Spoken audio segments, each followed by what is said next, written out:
Hello, and welcome to Spark the Change. My name is Elizabeth Plouffe, and I am part of the organizing team for Spark the Change Toronto for 2017. And I am so pleased to welcome Allison Graham, all the way from London, Ontario. So far away. Of progress.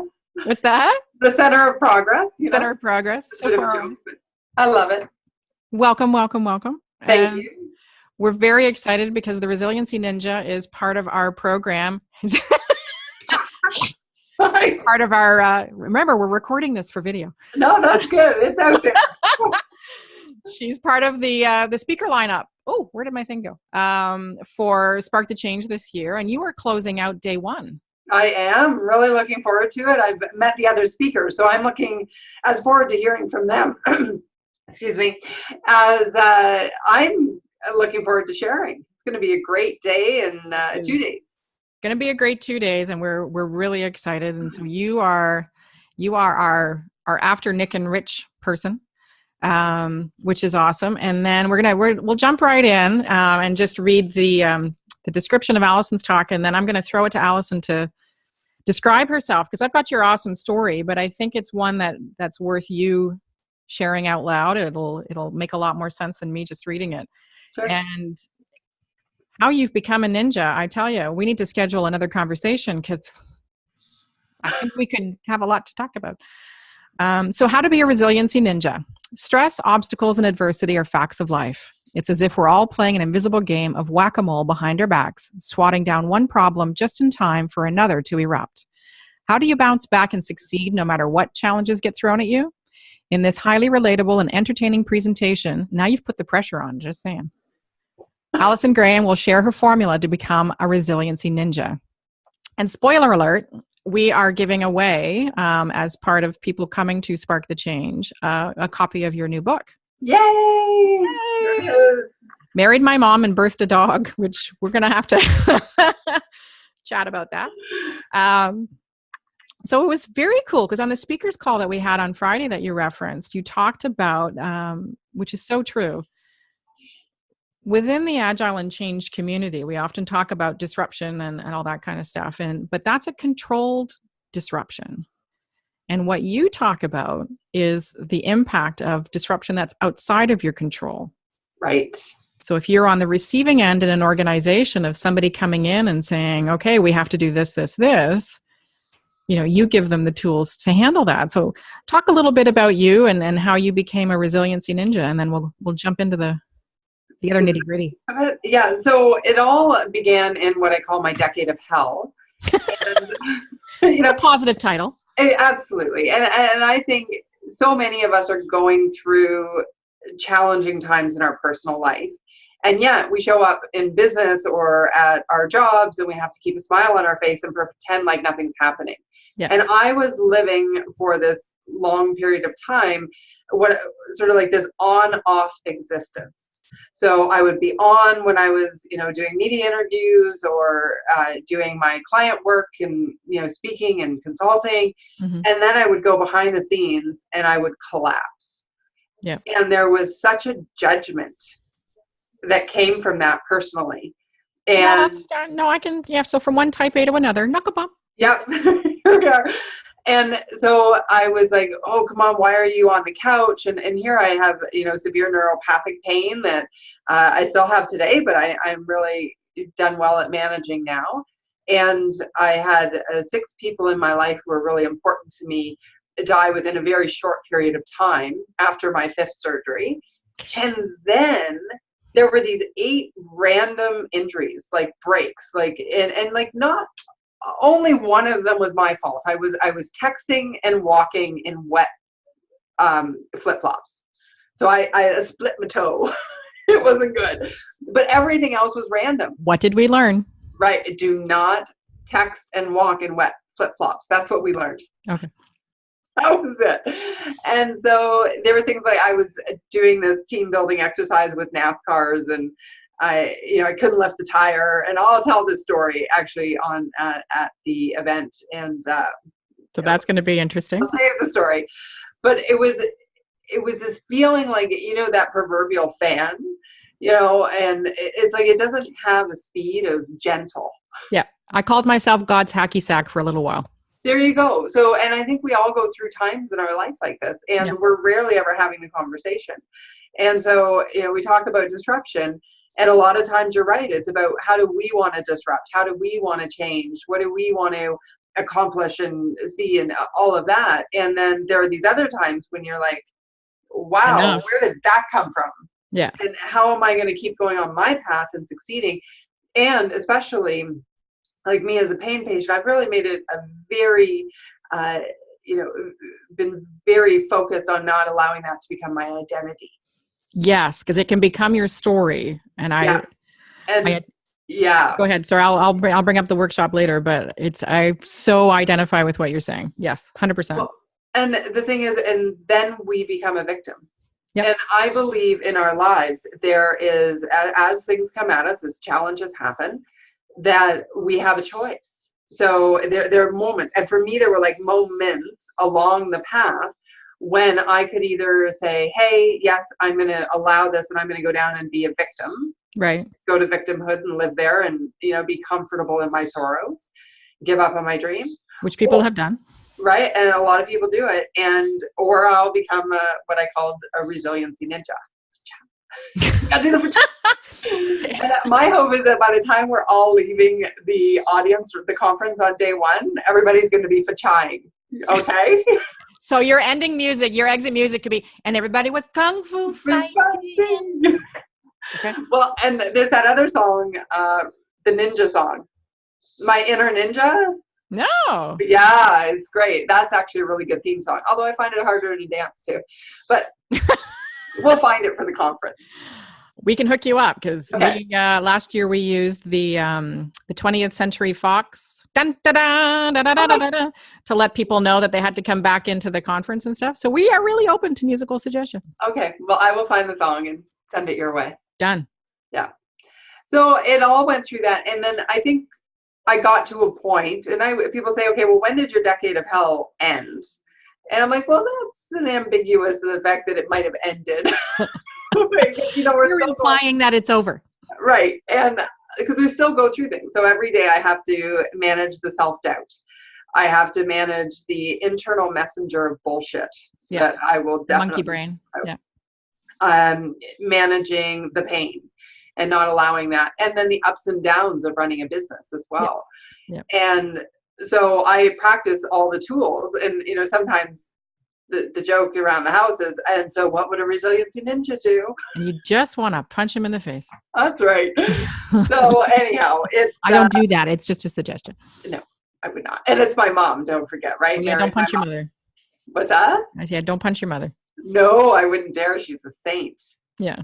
Yeah. So the story with her, so people say like married my mom. Well, I was told to go on disability by the doctors, and I just kind of said no. Yeah. I saw here you said so I'm gonna interrupt her for just a quick second because Allison's got a terrific bio here that sort of gives the timeline of how crap went sideways. And she said by 2009, we're going to go back. So just to explain a little bit about what Allison's talking about is she went in for a simple surgery and came out with numerous complications, including permanent damage to her two main pelvic nerves. And even if you have no anatomy background, so I have a background in healthcare, understand that your pelvic nerves are affected every time you sit, stand, bend, whatever. They're all involved in that process or impacted by that process. So every time Allison moves, especially in an acute state, these nerves are going, no, I don't think so. I think we're going to make it really hard for you to function today. And so by 2009, doctors told Allison to go on government disability, take pain pills for the rest of her life, and give up on her professional expectations. I like this quote. Allison said, screw defeat. She set her sights on becoming a resiliency ninja. And here we are talking today. Yeah. Oh, your mom lives with you? Yeah. Oh my God. That's so nice. Well, it is lovely. I'm very thankful. But the reason she came, like I was a very independent, strong woman ready to set the world on fire at 32 years old. Yeah. And my mom lived an hour and 10 minutes away, which was actually, in my opinion, at the time, a perfect distance. Right? And now I love you, Mommy. So I love my mom. My dad had actually died 2 years before. Yeah. And so did my grandma. And so mom was very isolated back home too. She had a great life and her friends and everything, but she didn't have my dad. And so when the doctors were like, okay, this is serious and you need to get out of denial, because I just thought I was going to live on adrenaline and fight through the pain for the rest of my life. And they're like, that's not going to work. It's going to catch up with you. Well, you have a finite amount of cortisol that your body will produce, and then you just go into a whole nother level of inflammation and yuckiness. So yeah. And I was definitely hitting that burnout. Yeah. And so I really looked at it, because I was a business consultant, still am, on how to, and so I have a very business-like mind. And I'm like, all right, well, this is a problem, and we are going to fix the problem. Right. My dog's joining us again. Oh, good. Oh, I'm sorry, Winston's not here. Normally, for all of my calls, he's sitting in the back couch there. Apparently, she needs to rearrange her bedding right now. So if you can hear that, I'm really sorry. Totally good. This is the fun of working from home as an entrepreneur. Yeah. No. So, okay, we were talking about, where were we? Mom, yeah. So still a consultant. Yeah, one of the things was I can't do certain things anymore. So I can't hire a chauffeur. Right. So but I can ask Mama if she'll come to town and drive me to my clients 2.5 hours away, so I can function, and then drive me home, and then so I can collapse. And, she's like your Uber. Yeah, she was totally my Uber. She's your Uber. Yeah. And then it morphed, right? She became, and anybody who's gone through difficult times will relate to this. She became my rock. She really became what I call my significant other. Like the conversations she and I would have would mirror, the conversations my friends were having with their husband. Right. And of course, my goal at the time was to find, but don't worry, I can't hear. I love her so much, but seriously, this dog is just going to make me clinical. Any road. They're such a source of joy, aren't they? They're kind of like kids. They can go either way on a good day. So your mom is your mover, and you're having this conversation. She became my rock. She became that person, and probably, I would say, the only person who knew the extent of everything that was happening. Right. The level of your pain. Right. And so what I would do is I would have a break, but then I wouldn't see people for, 6 months. So they may see me with a cast on my foot, but they weren't going to see me with a cast on both wrists. Right. Like I would split them up, because remember there were 8 breaks, right? Oh, you weren't kidding. Oh, no. Why do people always think I'm joking about that? That's a lot of broken stuff. Yeah, I know. Are you done? Oh, yeah. Knocking on, this is a nice teak desk. I think that qualifies as a good wood. So at the beginning of 2015, I asked the universe to stop breaking you? Yes. I said, would you please nudge me in a more gentle direction? Oh, that was very polite of you, because I would have been doing double barrels. Yeah. I would have been like, I'm done. I'm good. You've broken pretty much everything that I've got. So I don't really want to offer you anything else. Yeah. Wow. Oh, I don't know who that is, but we're just going to do that. So, but I think I went through all that because the real thing I want to be sure that I get across is it's not about my story. I mean, we've all had shit happen to us. Yeah. It's about how do we choose to bounce back, and what can we do in the face of adversity or obstacles that are put in front of us or stress, and how can we better manage ourselves and the circumstances around us, even when we have no control. So we understand now. So one of the things we try and do on the podcast is establish everybody's, it sounds so awful, like level of expertise or what have you. So we understand now where your resiliency is built from, which is awesome, because a lot of people would have collapsed instead of, standing up. So how did you end up coming to get connected with Spark? Well, I was researching, I don't even think I think I just saw it, and I heard about it last year, and then I reached out to Jason. That little troublemaker. I know, but I was relentless. I didn't stop, because he's like, oh, I'd send him the information, and I'm like, so have you made a decision yet? And there was just something that drew me to it. I probably followed up with him like 7 or 8 times. And he's like, we haven't made a decision yet. We haven't made a decision yet. And I'm like, okay, but when you do. And I just felt like it's such an important conversation. I love how it's really an authentic experience. Like you don't have a lot of, sponsors and There's no sponsors. Yeah. So just to clarify what you're talking about, because Katie and I touched on this briefly, is that for Spark the Change, and I said the same thing to Katie. It sounds so awful. We don't accept just anyone. We're very picky about who gets in front of our audience because we want to make sure that it's not a 20-minute commercial and what have you.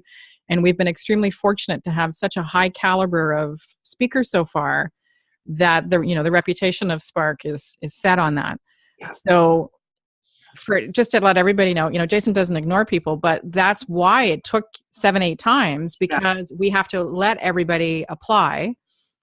And then we vet, like as a team, we go through and research the person and look over their talk and just see if it's going to fit and provide value to the people who are paying to come and be educated. Yeah, absolutely. So that's why it takes that. Right. And for the record, he was very polite the whole way through. Oh, he is. Oh, no, he's a lovely little robot wrangler. Like I love him to death. Yeah. He also travels like a crazy person. So he's, I think he's either coming back right now from Helsinki or so, I don't know. He's all over the place. Wasn't he in Amsterdam when we had our call last week or something? Like something? Yes. Or I don't know where he was. He was down the road from Luke. It's kind of fun. Right. Jason was at the airport, Luke was at his house, and they were like 5 minutes apart. It was bizarre. Oh, that's kind of cool. Yeah.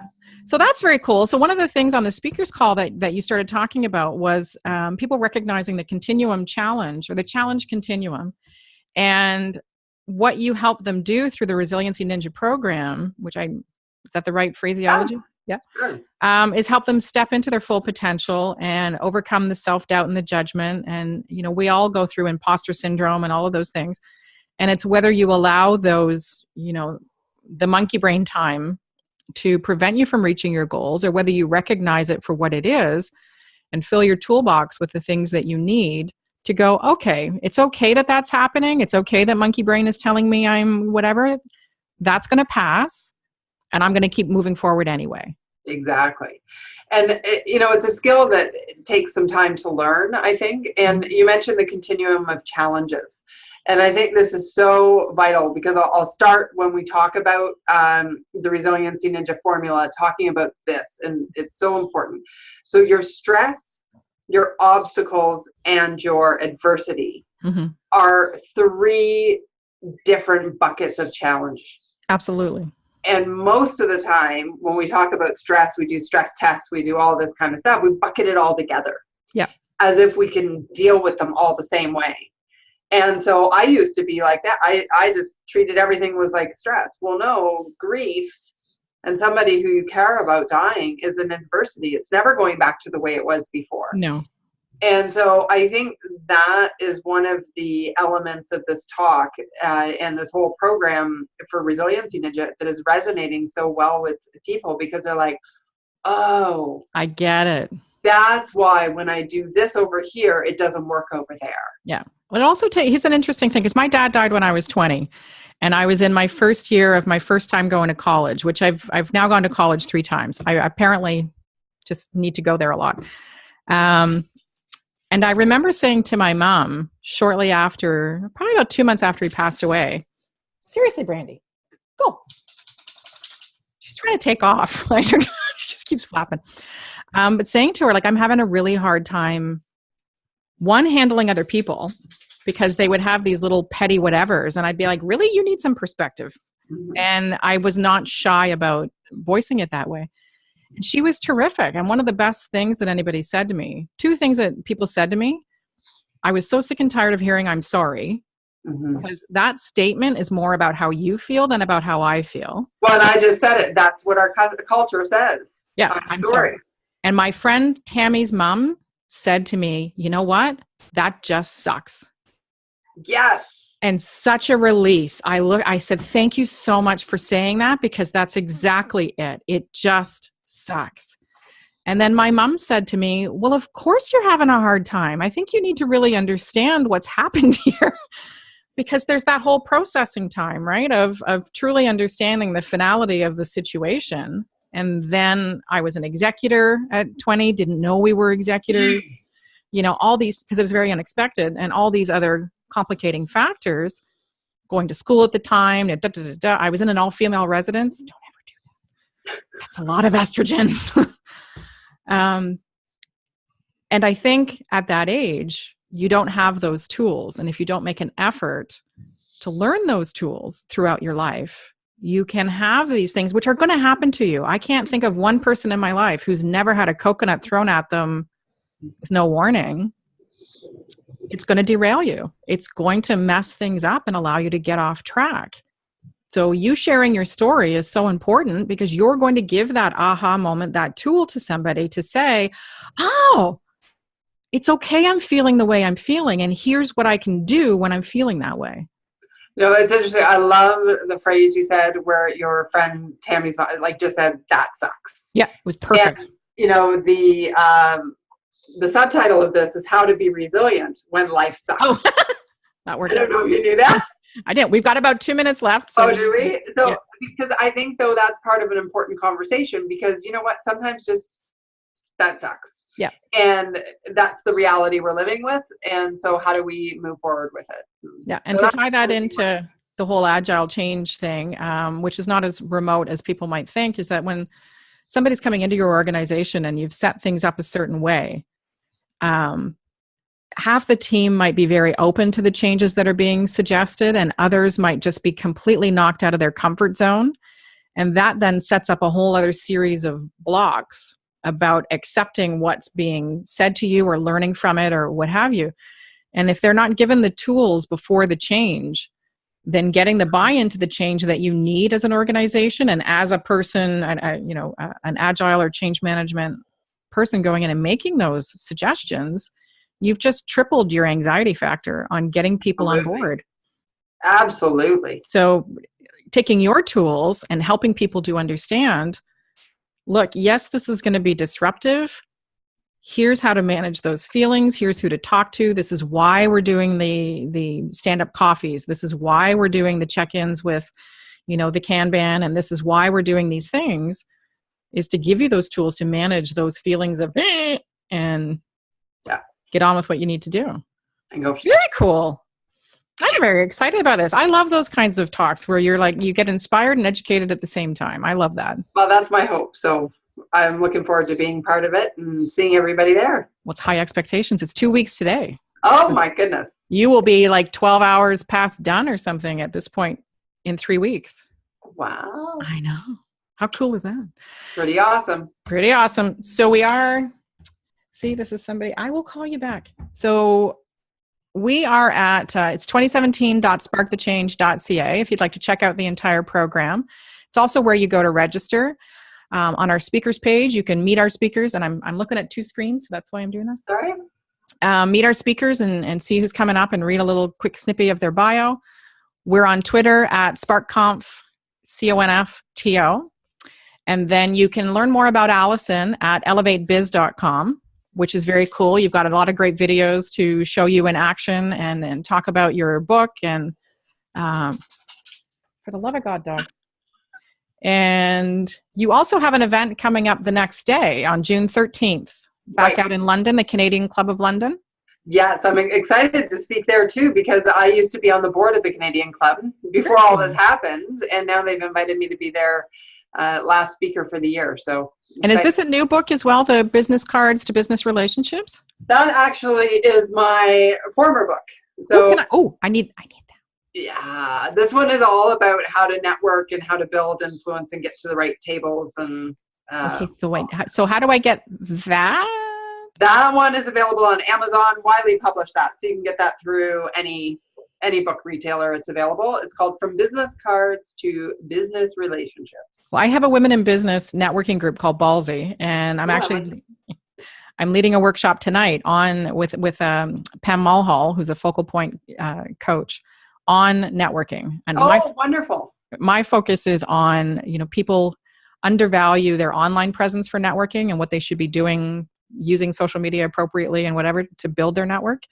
So that's where I'm going to buy your book because I get a copy of the other ones. I will bring a couple in my hand for you should. I will. Okay, cool. And then you can find Allison on LinkedIn, just under Allison Graham with 2 L's. And what else do we have? And your Facebook, Resiliency Ninja on Facebook as well. And you're at Resiliency Ninja for Twitter as well, right? Well, Allison D. Graham. So I own Resiliency Ninja, but everything's Allison D. Graham. And we'll talk about branding off air. We will. Well, there's a reason for it though, because remember, I still have the Elevate Biz.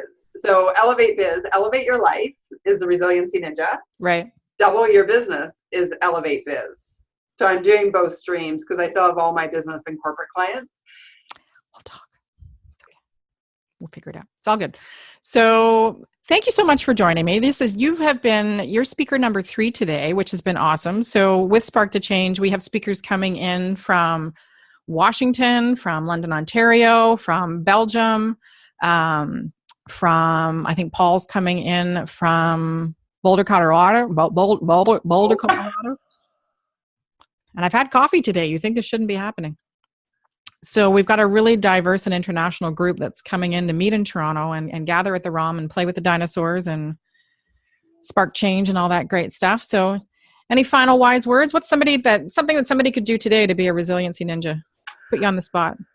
Listen to what they're saying inside their head and catching themselves when the internal messenger of bullshit is showing up and telling lies. Dun, dun, dun. I like it. Then put that out of the way. We're going to karate chop the shit out of that. That's right. See, that's the one swear word today. Yay. Just one today.